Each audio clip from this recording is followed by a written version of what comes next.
नमस्कार। कैसे हैं आप सब। कामना करते हैं कि आप खुश और स्वस्थ होंगे। हिंदू पंचांग की 11वीं तिथि को एकादशी कहते हैं।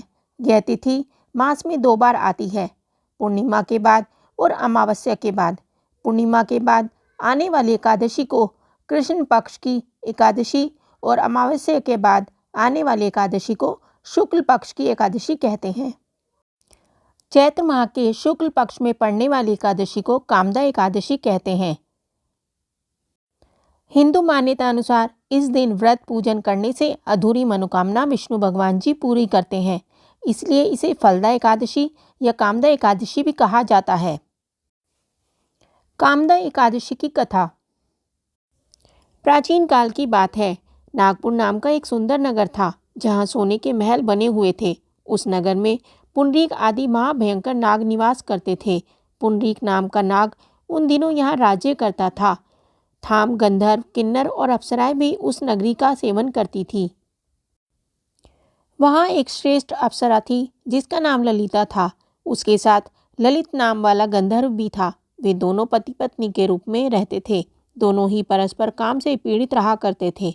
ललिता के हृदय में सदा पति की मूर्ति बसी रहती थी और ललित के हृदय में सुंदरी ललिता का नित्य निवास था। एक समय की बात है, नागराज पुंडरीक राज्य सभा में बैठकर मनोरंजन कर रहा था। उस समय ललित का गान हो रहा था, किंतु उसके साथ उसकी प्यारी ललिता नहीं थी। गाते गाते उसे ललिता का स्मरण हो आया, अतः उसके पैरों की गति रुक गई और जीभ लड़खड़ाने सी लगी। नागों में श्रेष्ठ करकोटक को ललित के मन का संताप ज्ञात हो गया। अंततः उसने राजा पुंडरीक को उसके पैरों की गति रुकने और गान में त्रुटि होने की बात बता दी। करकोटक की बात सुनकर नागराज पुंडरीक की आंख क्रोध में लाल हो गई।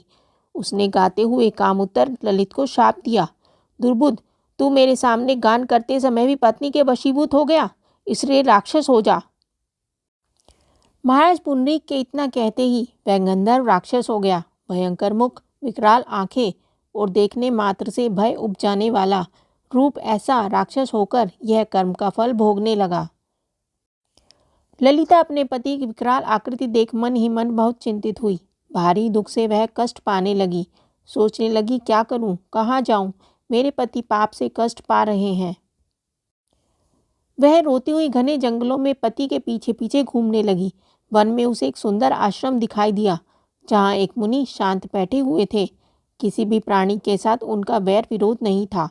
ललिता शीघ्रता के साथ वहां गई और मुनि को प्रणाम करके उनके सामने बड़ी हुई। मुनि बड़े दयालु थे।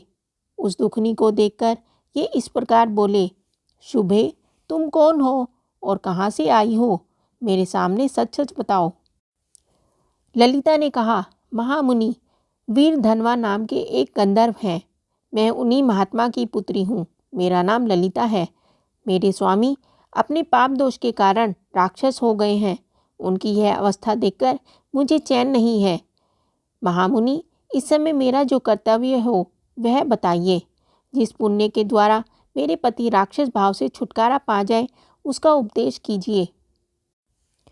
ऋषि बोले, इस समय चैत्र मास के शुक्ल पक्ष की कामदा नामक एकादशी तिथि है, जो सब पापों को हरने वाली और उत्तम है। तो उसी का विधि पूर्वक व्रत करो और इस व्रत का पुण्य हो उसे अपने स्वामी को दे डालो।